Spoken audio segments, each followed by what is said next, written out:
Assalamualaikum warahmatullahi wabarakatuh. Bismillahirrahmanirrahim. Alhamdulillahi rabbil alamin. Wa afdalus salati wa atammu taslimi ala sayyidina Muhammadin wa ala alihi wa sahbihi ajmain. Rabbi shrah li sadri wa yassir li amri wa hlul 'uqdatam min lisani yafqahu qawli. Subhanaka la ilma lana illa ma 'allamtana innaka antal alimul hakim. Allahumma akhrijna min zulumatil wahmi wa akrimna binuril fahmi waftah alaina bima'rifatil ilmi wa sahhil akhlaqana bil hilm waj'alna mimman yastami'una al-qawla fayattabi'una ahsana. Allahumma آت نفوسنا تقواها وزكها أنت خير من زكاها أنت وليها ومولاها. اللهم أرنا الحق حقا وارزقنا اتباعه وأرنا الباطل باطلا وارزقنا اجتنابه. اللهم انفعنا بما علمتنا وعلمنا ما ينفعنا وزدنا علما وهدى. أما بعد.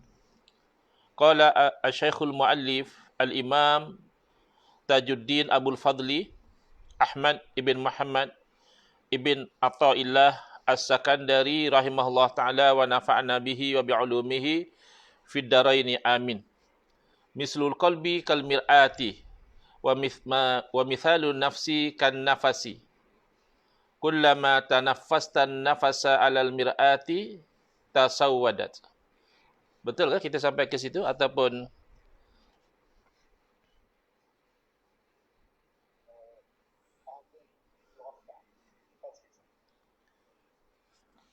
muka surat?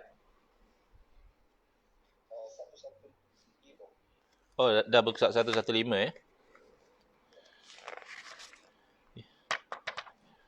Iaitu setiap golongan mempunyai haluan tuju masing-masing tu ke?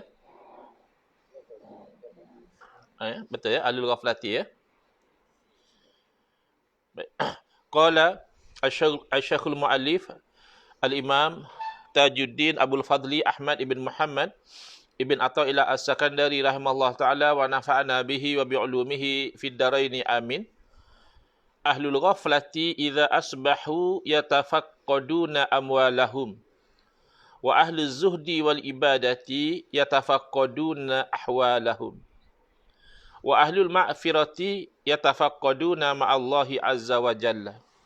Ini Al-Imam Ibn Atta'illah As-Sakandari rahimahullah ta'ala menerangkan hal golongan-golongan yang berbeza, iaitu ada golongan yang lalai. Ahlul ghaflah ni orang yang lalai daripada mengingati Allah Subhanahu Wa Ta'ala, orang yang lalai daripada zikrullah, orang yang lalai daripada ibadah, orang yang lalai daripada melakukan ketaatan zahir dan batin.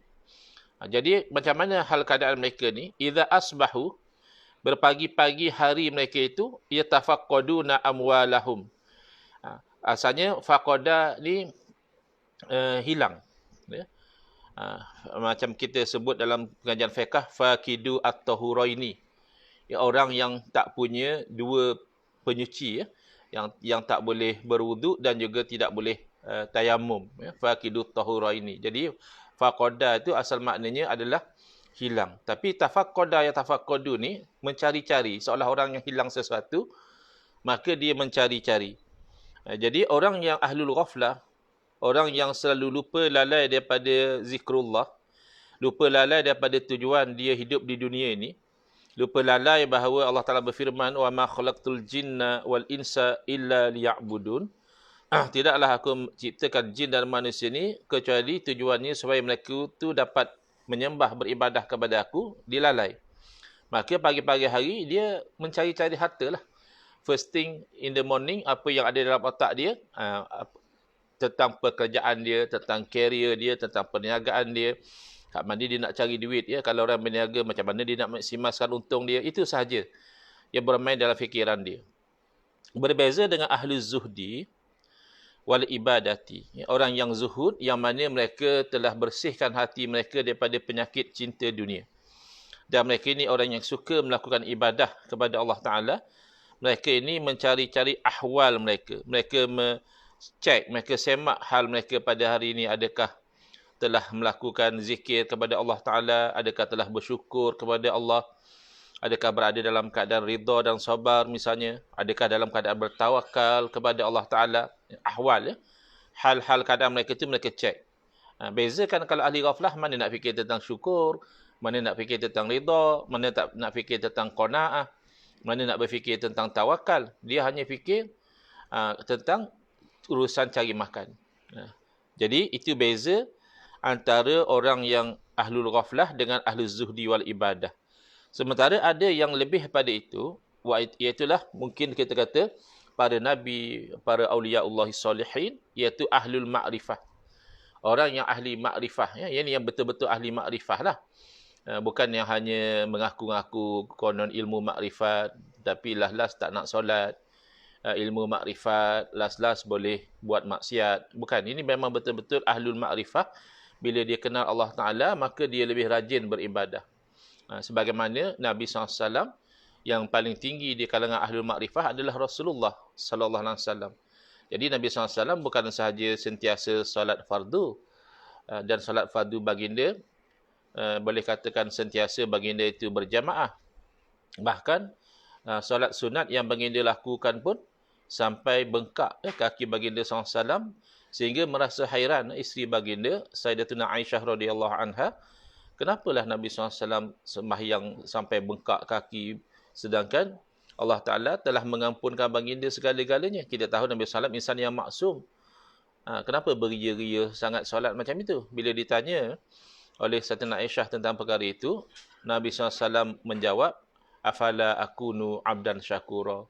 Kalau sudah begitu istimewa Allah beri kepada saya, tidakkah sepatutnya saya itu menjadi seorang hamba yang bersyukur?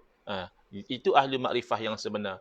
Dia sudah timbul rasa malu, rasa segan kalau tidak beribadah kepada Allah Ta'ala. Bukan yang wajib saja, bahkan yang sunat. Jadi mereka itu sentiasa mencari-cari kedudukan mereka, hubungan mereka dengan Allah Subhanahu wa Ta'ala. Ini yang itu yang kita lihat berlaku kepada ahlul ma'rifah, ya, orang yang betul-betul kenal Allah Ta'ala. Dia tahu bahawa rezeki dia di tangan Allah Ta'ala. Jadi hati dia sudah tidak sibuk fikir tentang rezeki. Lain kalau kita pagi-pagi kita dah fikir hari ni aku nak makan roti canai ke, nak makan nasi lemak, ke nak order nasi dagang, ke apa. Itu kita lah. Tapi mereka tidak berfikir tentang perkara itu. Bukan bermakna mereka tidak usaha. Ahli makrifah juga, mereka boleh jadi ahli perniagaan. Mereka boleh jadi orang yang bekerja ambil upah. Tetapi yang kita bercerita sekarang ini adalah hati mereka tidak tercari-cari perkara itu. Jangan kita sangkakan ahli makrifah ini dia hanya berzikir saja, tidak buat kerja. Ya, kerja ini bergantung Allah letak pada posisi mana. Kita tahu bahawa para nabi, para rasul alaihimussalatu wassalam, mereka ada yang menggembala kambing. Ya. Nabi kita sendiri pernah menggembala kambing. Baginda sendiri pernah jadi ahli perniagaan. Dan ada yang jadi tukang, ada yang jadi penjahit, teller. Jadi masing-masing para nabi dari segi usaha ikhtiar mereka bekerja. Tapi hati mereka itu sentiasa dengan Allah Ta'ala. Mereka bangun-bangun, mereka tercari-cari kedudukan hati mereka dengan Allah Azza wa Jalla. Jadi masing-masing itu ada hala tuju. Jadi kalau kita tak sampai kepada maqam ahlul ma'rifah pun, janganlah na'udzubillah min zalik, kalau kita tu terus-menerus berada pada ahlul ghaflah yang hanya fikir makan minum. Apa beza dengan binatang kalau seperti itu? Binatang juga pagi-pagi dia fikir makan minum. Dekat rumah saya ni ada satu ekor kucing yang seolah-olahnya macam kami bela lah. Sebab kami bukan bela sangat kucing, tapi kucing datang bagi makan, jadi dia jadi mesra. Dia pada beranak, anak dia pun dah jadi macam kucing kami. Jadi kalau kita pagi-pagi buka pintu, dia terus bergegas datang. Dia miau. Dia nak apa? Dia nak makan. Tak ada masalah lah. Tak payahlah tanya kucing, kau ni makan je subuh tak semayang lagi. Tak ada cerita. Dia binatang. Tapi kalau kita pun subuh pun tak semayang, hanya bangun fikir apa aku nak makan. Jadi apa beza dengan binatang? Jadi kalau boleh kita mohon kepada Allah Ta'ala, kalaupun kita tak sampai kepada maqam ahlul ma'rifah sebagaimana para nabi dan para aulia, sekurang-kurangnya kita diangkat oleh Allah Ta'ala keluar daripada ahlul ghaflah, pergi kepada ahlu az-zuhdi wal ibadah. Orang yang zuhud, hatinya sudah tidak lagi diperhambakan oleh dunia, dan yang cinta kepada ibadah. Qala rahimallahu ta'ala, ma min nafasin yubdihi Allah Ta'ala fika min ta'atin au maradin au faqatin illa wa huwa yuridu an yakhtabiraka bidzalika. Tidaklah sesuatu nafas pun yang Allah zahirkan pada kamu, sama ada daripada perbuatan taat ataupun Allah zahirkan penyakit. Ada rakan saya, Allah uji dengan penyakit kanser paru-paru.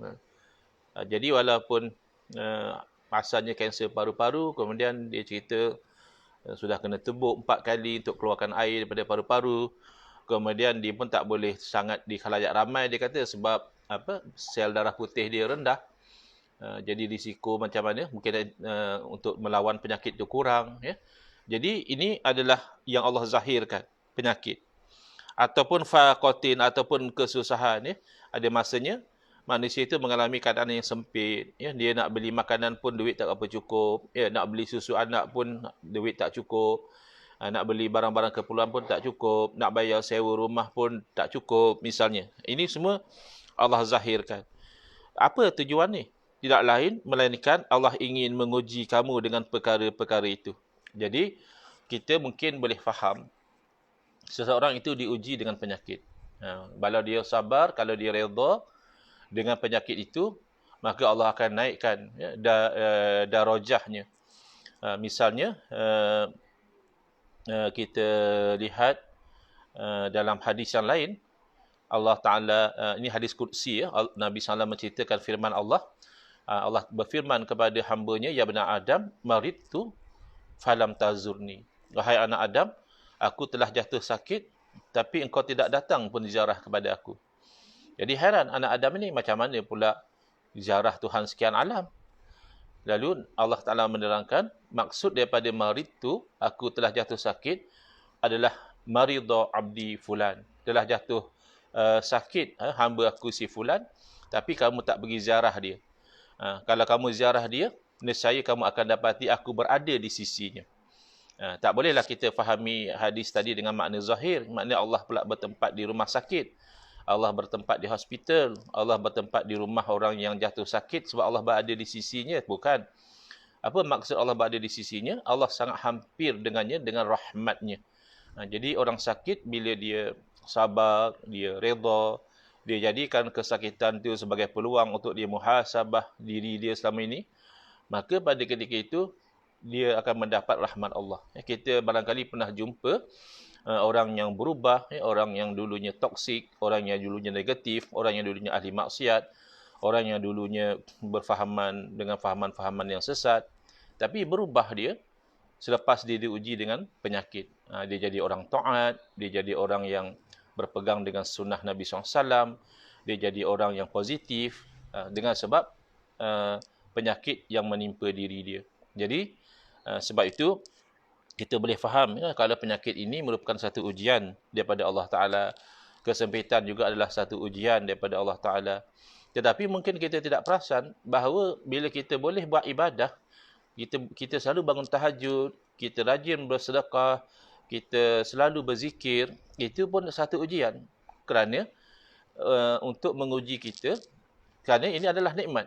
Kan kalau tak solat itu adalah satu musibah pada agama kita. Kalau kita itu misalnya na'udzubillah jadi ketagih dengan maksiat, seronok buat maksiat, itu satu musibah dalam agama. Tiba-tiba Allah bagi kita tu jauhi maksiat. Menjauhi maksiat tu satu bentuk ketaatan. Kemudian kita pula rajin buat ibadah. Kita juga kena faham bahawa melakukan ketaatan, baik dalam bentuk melakukan ibadah ataupun dalam bentuk menjauhkan maksiat, itu juga ujian, menguji kita sama ada kita itu memahami bahawa yang memberi nikmat ibadah dan taat itu adalah Allah Subhanahu Wa Taala. Kerana ada orang yang bila dia tu sudah boleh beribadah, boleh meninggalkan maksiat, dia ditimpa dengan maksiat batin yang parah, iaitu dia merasa takabur. Dia merasa besar diri. Atau dia merasa riak, dia nak orang tahu tentang ibadah dia. Ataupun kalau dia dapat berjaya mengatasi riak, dia diserang dengan penyakit ujub pula. Dia rasa takjub. Dia rasa, oh hebatnya aku. Orang lain tak ada yang rajin tahajud macam aku. Orang lain yang tak ada yang pemurah untuk bersedekah macam aku. Orang lain tak ada yang tahan meninggalkan maksiat seperti aku. Jadi dia tidak sedar bahawa perasaan-perasaan itu adalah maksiat. Tapi maksiat batin. Jadi kalau begitu, penyakit adalah satu ujian daripada Allah Ta'ala, melihat kita sabar atau tidak, kerana hakikatnya yang bagi kita sakit adalah Allah. Jadi sebab itu setengah orang, dia bersyukur dengan dia sakit. Kerana dia tidak memandang kepada penyakit itu. Dia memandang bahawa Allah yang kurniakan kepada dia. Macam orang lah. Orang yang ada kekasih misalnya, walaupun apa yang diberi oleh kekasih dia itu hanya satu keping kertas yang bertulis satu nota, dia sangat hargai. Kerana dia bukan memandang pada kertas keping. Kalau kita tengok, apalah kertas keping ni yang kau simpan sangat beria sangat ni. Bukannya ada harga. Tapi dia tidak memandang kepada nilai kertas. Dia memandang kepada nilai orang yang memberi kertas itu kepada dia. Jadi saya pernah mendengar almarhum Syekh Dr. Muhammad Said Ramadan Al-Buti rahimahullah ta'ala, beliau menceritakan. Tapi bukanlah saya dengar direct berdepan dengan beliau, tapi melalui rakaman. Masa zaman tu saya belajar di Jordan, masih lagi kaset recorder yang kita boleh rewind guna pen tu. Zaman tu. Jadi saya beli rakaman-rakaman Dr. Muhammad Said Ramadan Al-Buti rahimahullah ta'ala, iaitu ketika beliau mensyarahkan kitab Hikam, iaitu oleh pengarang yang sama, Syekh Ibn Athaillah As-Sakandari rahimahullah ta'ala. Jadi beliau menceritakan seorang lelaki diuji dengan penyakit, dia jatuh sakit lama. Kemudian dizarahi oleh sahabat beliau, dan sebagaimana yang sunnah dan juga sunat dapat pahala, bila kita ziarah orang sakit, kita mendoakan kebaikan buat dia. Antara doa yang kita boleh doakan, kalau dalam bahasa orang putih, kita kata get well soon. Get well soon. Ataupun dalam bahasa Melayu kita kata, moga-moga cepat sembuh. Atau dalam bahasa Arab kita kata, syafakallah. Moga-moga Allah menyembuhkan kamu. Jadi didoakanlah oleh kawan dia ziarah tadi. Dia kata, syafakallah. Moga-moga Allah menyembuhkan kamu. Lalu, orang ini dengan pelik, dia kata macam ini. Dia kata, kalaulah dengan sebab sembuhnya aku itu, aku akan hilang apa yang sedang aku rasai sekarang, aku lebih redha aku tidak sembuh. Kan kita kalau sakit, kita tak sabar nak sembuh. Kita manusia ni bersifat ajul, bersifat gopoh. Baru kita sakit 2 hari, kita dah rasa macam sakit 2 tahun. Saya tak cakap orang lain lah. Saya pun bila kena sakit gigi, ya Allah sakitnya. Padahal tidak sehebat penyakit lain. Dan berapa lama kita kena sakit gigi? Bukan setahun 2 tahun. Mungkin sehari 2 hari. Tetapi orang ini, dia kata dia nak supaya dia kekal dalam keadaan sakit tadi. Bukan kerana dia nak sakit, tetapi Allah kurniakan kepada dia, sewaktu dia sakit tu, dia dapat satu keinsafan. Dia dapat satu kesedaran. Dia dapat satu makrifah yang dia tak pernah rasa ketika dia sihat. Dia tak pernah dapat perasaan yang seindah dan semanis itu ketika dia sihat. Tapi bila Allah uji dia dengan penyakit, jadi ketika itu seolah-olah cuaca yang mendung tu jadi terang.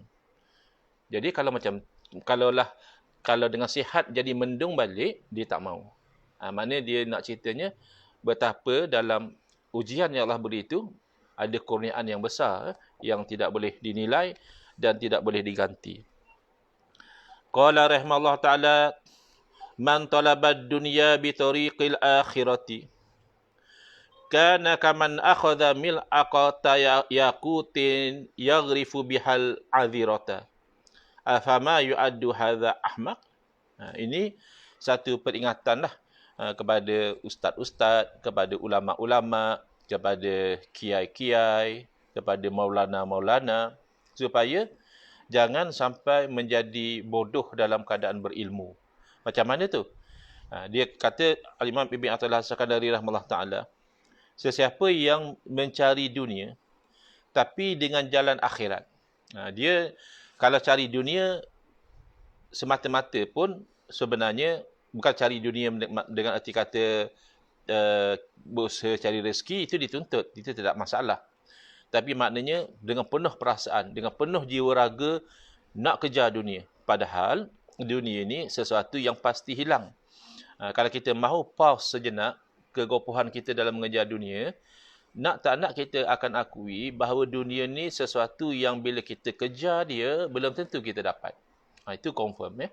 Kita kejar dunia, belum tentu kita dapat. Berapa orang misalnya yang bercinta, bertunang, tapi tak sempat kahwin pun.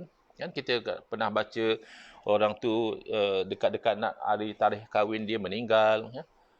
Ada orang yang dikatakan bakal haji, beria-ria dia bersemangat nak pergi haji. Bakal haji tetapi stranded, tak dapat pergi, tak apa masalah dengan yang menguruskan haji, akhirnya tak dapat pergi. Jadi dunia ni bila kita kejar belum tentu dapat. Tapi yang kita tak kejar tu insya-Allah memang dapatlah. Kalau kita kata kita satu orang tu bakal pengantin, belum tentu. Bakal ibu sebab dia mengandung, belum tentu, kadang-kadang keguguran. Bakal haji belum tentu, kadang-kadang tak dapat pergi haji.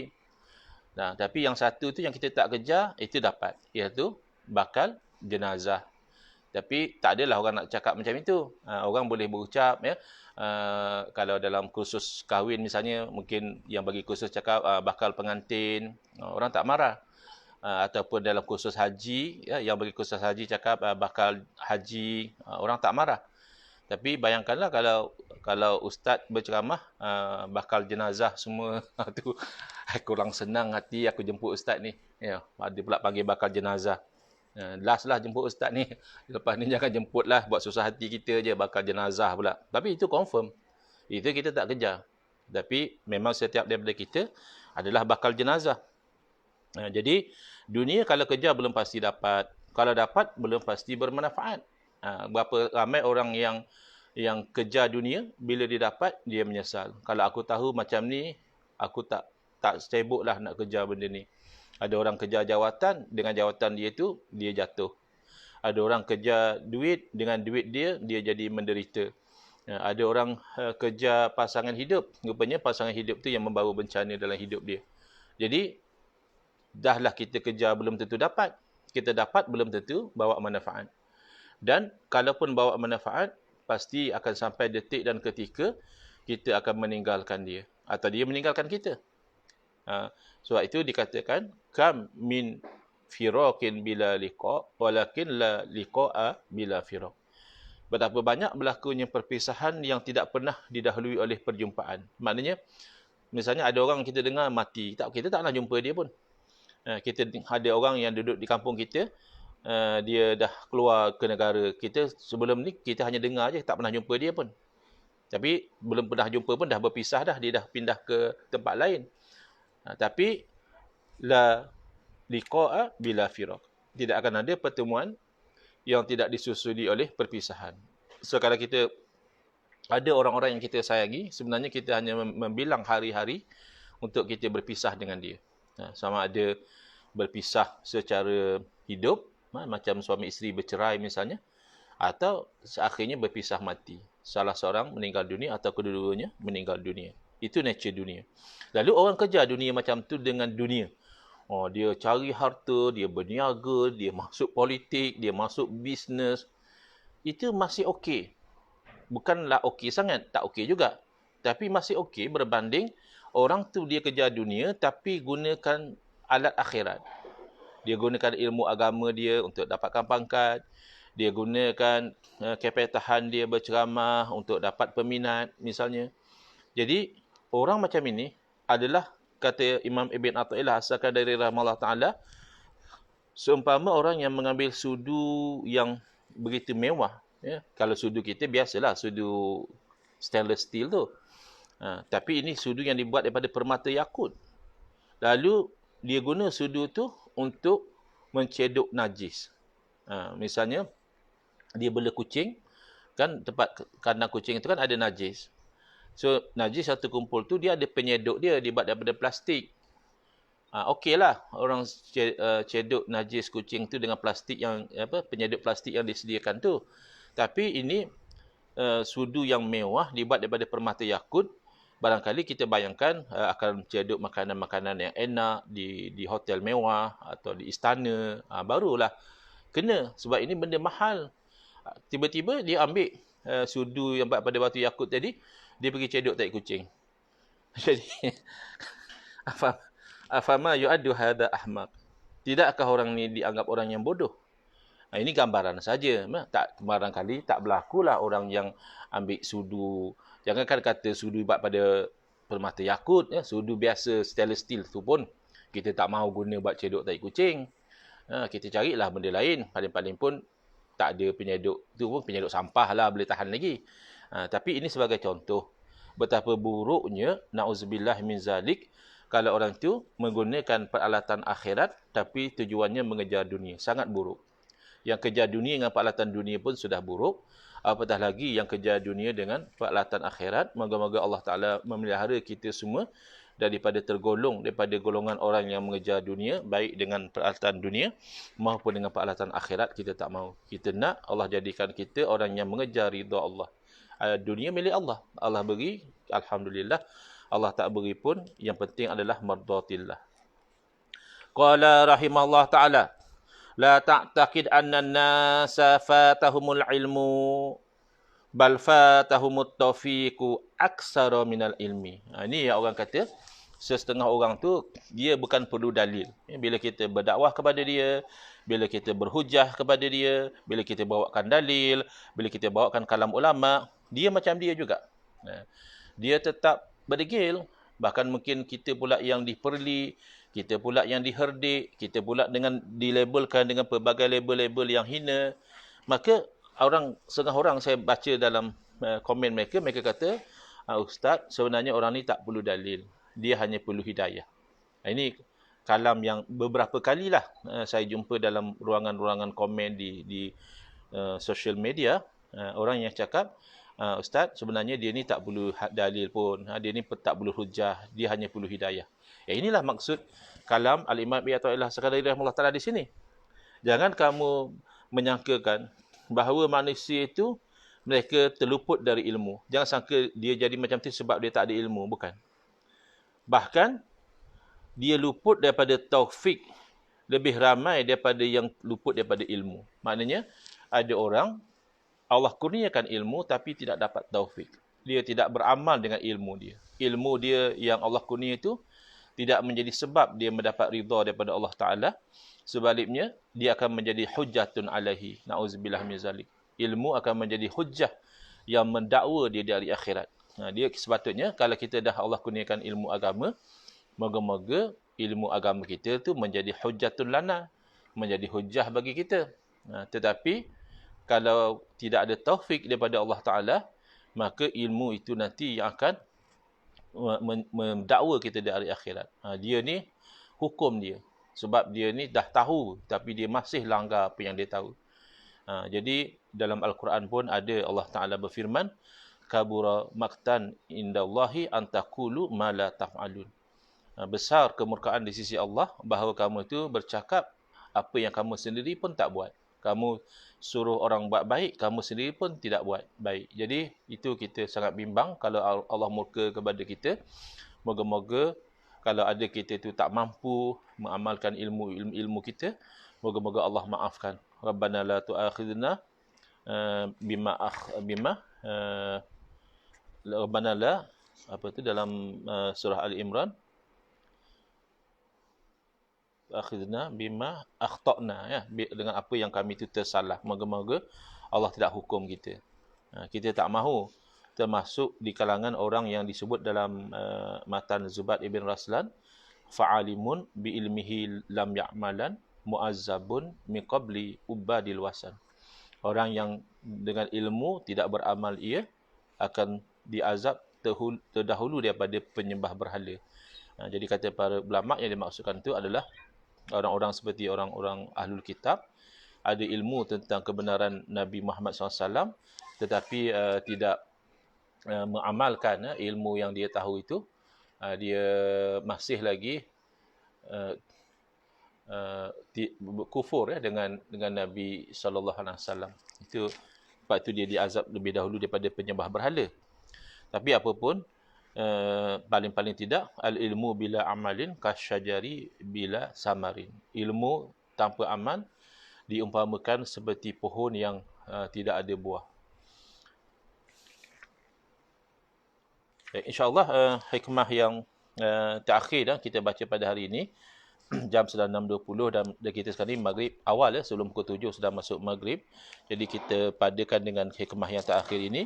Qala rahimallahu ta'ala, awwalu ma yanbaghi laka an tabkiya ala aqlika fakama yaqa'ul qahtu fil kala'i yaqa'u fi uquli rijal wa bil aqli 'asha an-nasu ma'an nas wa ma'allahi ta'ala ma'an nasi bi husnil khuluq wa ma'allahi bittiba'i mardatihi. Nah, hati-hati di zaman kita ni, na'udzubillah min zalik, ada orang bahkan berbangga bercakap bahawa dia tidak guna akal.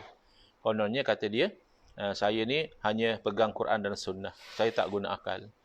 Mana boleh macam itu? Kamu sudah berdusta dengan percakapan kamu. Kalau betul kamu itu berpegang dengan Quran dan sunnah, pasti kamu guna akal. Kerana Quran dan sunnah yang memerintahkan manusia menggunakan akal. Quran dan sunnah yang adalah Al-Quran, misalnya Allah berfirman, afala ta'qilun, kenapakah kamu tidak gunakan akal? Dan Allah memuji allazina tafakkaruna fi khalqis samawati wal ard, orang yang menggunakan akal berfikir tentang kejadian langit dan bumi. Jadi sesuatu perkara yang nombor satu sekali kamu kena menangis adalah terhadap akal kamu. Kenapa pula? Sebagaimana berlakunya kemarau terhadap rumput, tak dapat hujan, maka begitulah juga berlaku kemarau pada akal manusia ni. Walaupun dia tulis sini ukuli rijal, akal lelaki, tapi maksudnya akal manusia ni pun kadang-kadang ditimpa kemarau. Tidak dibasahi dengan hujan ilmu, tidak digunakan untuk berfikir pada perkara yang mendatangkan manfaat, tak guna akal, hanya ikut nafsu semata-mata. Kan di zaman kita ada orang bahkan nak cuba legitimatekan homoseks. Dia ada satu orang, dia tulis, orang Melayu, orang Malaysia. Dia tulis, dia kata hanyakan manusia yang fobia dengan homoseks, dia kata. Even animals ada kata homoseksual juga. Jadi ini mana akal dia? Oleh kerana binatang homoseks, maka manusia kena homoseks. Adakah begitu? Seolah-olah binatang itu yang menjadi guideline, menjadi benchmark kepada apa yang manusia patut buat. Dan saya tanyalah pada doktor-doktor, kalau ada ikut pengetahuan doktor-doktor, berapa spesies binatang yang homoseks. Sebab kita orang kampung ni, kita tengok kalau lembu tak biasa, lembu jantan projek dengan lembu jantan. Kalau kucing jantan pun kita jaranglah jumpa. Kalau kucing yang dibuang dia punya telur tu ada. Tapi kalau kucing jantan yang nak projek sama kucing jantan tu jaranglah kita jumpa. Bergaduh biasa. Kucing jantan bergaduh dengan kucing jantan. Kucing betina bergaduh dengan kucing betina. Kambing pun begitu. Kalaupun ada barangkali 2, 3, 4 spesies binatang yang homoseks, kenapa pula akal kamu buang sehingga kamu ikut nafsu kamu yang homoseksual? Kamu nak legitimize homoseks dengan alasan, alah binatang pun homoseks. Oh macam tu, teruklah. Binatang pun berak merata. Jadi it's okay lah untuk kita manusia pun rasa nak berak je, berak. Jadi lepas ni doktor kalau nak masuk klinik, hati-hati. Ikut depan pintu pun ada tai orang. Sebab binatang pun berak merata.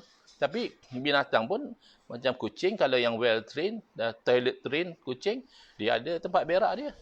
Dia akan pergi dan dia akan kambus. Dan kalau kita fikir kalau memang nak jadikan binatang sebagai benchmark, kenapa ambil sesuatu yang even among the animals pun something yang exceptional? Saya fikir very small minority of animals homosexual. Kenapa tak ambil sesuatu yang memang semua binatang macam tu? Yang dah konsensus, yang dah ijma' binatang, iaitu tak pakai pakaian. Binatang sehebat mana pun, mana ada pakai baju seluar. Yang kalau ada pun tu tuan dia yang pakaikan. Binatang sirkus, binatang apa tu ada pula pakaikan baju kat kucing dia kan. Ada yang pakaikan pakaian kat monyet dia, itu manusia yang pakaikan. Tapi binatang kalau kira kan mereka tidak berpakaian. Dalam airkah mereka hidup, atas daratkah mereka hidup, mereka tidak berpakaian. And then kalau tak nak guna akal, ikut nafsu je lah. It's okay lah. Jimatlah duit baju, duit seluar. Sebab binatang pun semua telanjang. Kenapa manusia tak boleh telanjang? Ini contoh yang sangat parah lah. Tapi dalam keadaan biasa pun, kebanyakan daripada kita ni, kita lebih ikut hawa nafsu, sehingga kita membelakangkan akal. Padahal, dengan akal lah manusia itu dia dapat hidup harmoni dengan manusia lain. Dan dengan akal jugalah manusia itu dapat hidup dengan bagus kepada dengan mendapat ridha Allah. Maksudnya hubungan kita dengan manusia perlu akal. Hubungan kita dengan Allah juga perlu akal. Ma'annas bihusnil khuluq. Jadi orang ada akal tu bila dia hidup dengan manusia dia berakhlak baik. Kalaupun dia tidak bersetuju misalnya, tak adalah dia datang buat komen-komen yang merendahkan akhlak dia, yang memaki hamun, yang menunjukkan akhlak tidak bagus. Mungkin dia tidak bersetuju, dia datangkan, saya tak setuju, hujah saya begini, pada pandangan saya begini, husnul khuluq. Kerana itu tujuan dibangkitkan Nabi SAW, innama bu'istu liutammima makarimal akhlak. Hanya saja saya dibangkitkan demi untuk menyempurnakan kemuliaan akhlak. Jadi kalau betul kita ni nak ikut sunnah Nabi SAW, hubungan kita sama manusia, kita guna akal. Tak setuju, biasa. Alangkan suami isteri pun biasa tak setuju. Isteri nak macam ni, suami nak macam lain. Suami nak macam ni, isteri nak macam lain. Tapi tetap kita itu husnul khuluq. Masa saya hadir ke sambutan Maulid di Putrajaya baru ni, tazkirah yang diberikan oleh satu orang syekh daripada Denmark, iaitu dia mengingatkan balik kita tentang hadis Nabi SAW yang bagi dia bersabda, khiyarukum li ahli wa ana khiyarukum li ahlihi. Khiyarukum li ahlihi wa ana khiyarukum li ahli. Sebaik-baik kamu adalah yang paling baik terhadap isteri dia, yang paling berakhlak terhadap isteri dia, dan aku adalah orang yang paling baik terhadap keluarga aku, terhadap isteriku. Jadi kerana kalau depan khalayak mungkin kita boleh berpura-pura, tapi bila kita be ourselves at home, na'udzubillah, ada setengah orang jadi monster terhadap pasangan dia sendiri. So kalau kita jadikan itu sebagai benchmark dengan orang yang kita dah biasa, yang kita tidak ada keperluan pun untuk berlakon di hadapan dia, pun kita berakhlak dengan akhlak yang mulia. Maka dengan orang lain pun akal kita akan mendorong kita untuk berakhlak mulia. Wa ma'allahi bittiba'i mardatihi. Dan akal ini membantu kita bila dengan Allah Ta'ala kita sentiasa mencari ridha Allah. Sebab orang yang berakal, dia fikir itu nombor satu. Apa saja orang kata, itu nombor dua. Sebab bukan orang yang akan menentukan bahagia celaka nasib dia. Bukan orang yang menentukan rezeki dia. Bukan orang yang memberi nyawa kepada dia. Bukan orang yang akan mengampunkan dosa dia. Bukan orang yang akan memberikan syurga kepada dia. Bukan orang yang akan menyelamatkan dia dari api neraka. Yang kesemua itu, yang bagi bahagia pada dia, yang beri nyawa pada dia, yang akan mengampunkan dosa, yang akan menyelamatkan dia daripada api neraka, yang akan memasukkan dalam syurga, hanyalah Allah Subhanahu Wa Taala. Jadi kalau orang yang berakal, pasti nombor satu nak dalam hidup dia adalah mardatillah. Hadza wabillahi taufiq wal hidayah. Wassalamualaikum warahmatullahi wabarakatuh. Bismillahirrahmanirrahim. Alhamdulillah bil alamin. Wassalatu wassalamu ala asyrafil anbiya'i wal mursalin wa ala alihi wa sahbihi ajma'in. Allahumma shrah sudurana wa ahsin akhlaqana wa azim ujurana wa nawwir qulubana bi nuri hidayatika kama nata'dha bi nuri syamsika abadan abada. Allahumma kulna min dhulil ma'siyati ila izzi ta'ati ya arhamar rahimin. Wa sallallahu ala sayyidina Muhammadin wa ala alihi wa sahbihi wasallam. Walhamdulillahirabbil alamin. Amin ya rabbal alamin. Wal afu minkum.